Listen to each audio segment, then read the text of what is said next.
All right, welcome back to Good Vibes with Debbie Cox Denova. I'm Martin Folse. And look, good segment today because I was getting ready to go work out. And Debbie's going to work out, but we decided to come on the desk and give you some quick fix strategies to deal with stress. And you being a transformational coach, I thought that might, you could help the public out. So we need that now, right?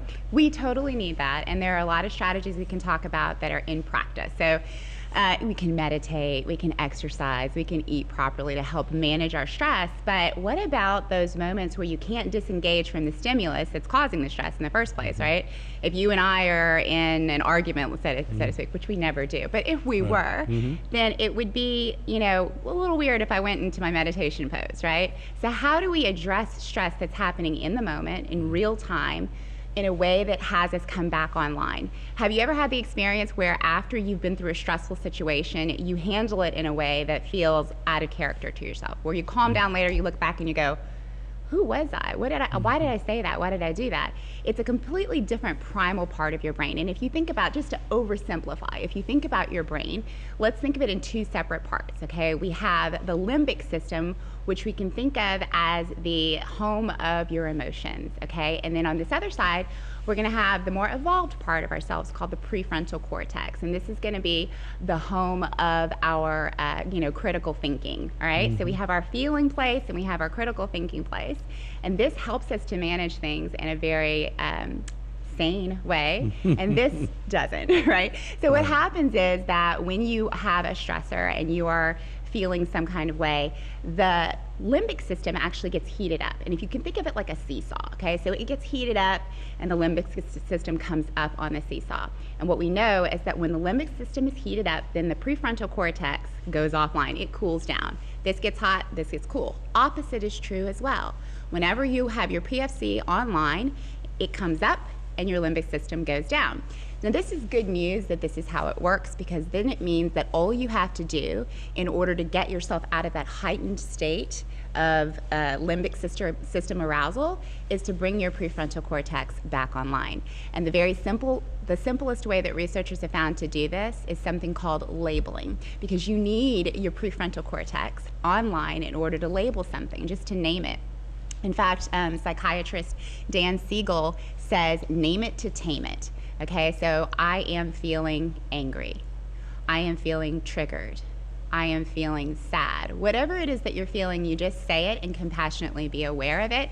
And in the labeling process, you heat up your PFC and that more primal limbic system comes down and you come back online so that you can actually respond instead of reacting. Now, be careful, because you don't want to say, I am feeling angry, and it's all because this person said this, and go into telling. You don't want to go on an archaeological dig of how you feel, because that actually will have the opposite effect. Because that'll keep triggering the anger, right? That'll keep triggering the anger. So you just want to simply, one or two words, label exactly how you're feeling so that you can bring yourself back online and to respond. So what does that do? You're just owning your feelings, so to speak? You're just being compassionately aware of it, but you're using the part of your brain that is there for analyzation. And because we know it already works like this, you're basically trying to take your limbic system and cool it down so that you can think again.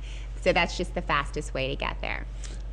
Do people, I notice when you're younger and you have more testosterone, so to speak, it seems like you get more heightened. Yeah. And I was having this discussion with friends the other day. As you get a little older, I don't know if it's wisdom or less testosterone. Right. You just, some things you go, well, I dealt with that 20 years ago. It's really not the same. It's a little bit of both, I think, and certainly when you're younger, the hormones are different. The hormones change as we get older, but the strategies apply no matter what, which is really great. So whether you are a teenager in full-blown puberty, or you're somebody who is, in their 70s, these strategies, we're all human, and our brains and bodies work the same way. So Yeah. So I mean, and this is something, especially during COVID, where people get anxious just because it's out there.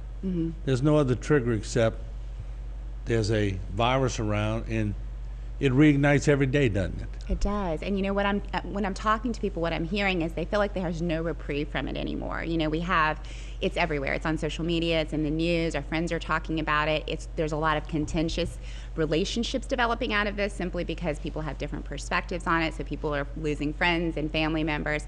Stress is heightened for all of us. It's heightened for us, it's heightened for our children, and this can have a very damaging effect on human beings when it's chronic stress over a long period of time. It's really important that we do the strategies that in practice that are going to help us to better manage our stress day to day, but also that we have strategies in place so that when we're in the moment and it's something really important, and we're finding ourselves triggered or full of anxiety or stress, that we have a plan to bring ourselves back to a centered place so that we're not moving and operating from the more primal part of ourselves. Just real quick, and we'll come back right after the break.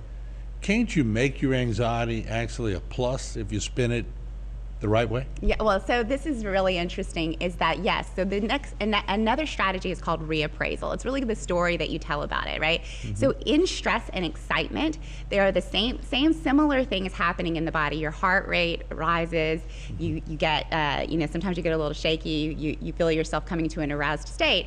And so if you switch, so it's very easy if you switch if you reappraise and you switch the story on it, you can actually bring yourself to a state of excitement instead of a state of stress and anxiety. So it's all about the story. We're the storytellers of our world. And right after the break, we're going to talk about that. Yes. I want to know more about that. All right, here we go. Good Vibes with Debbie Cox Denova. We'll be right back.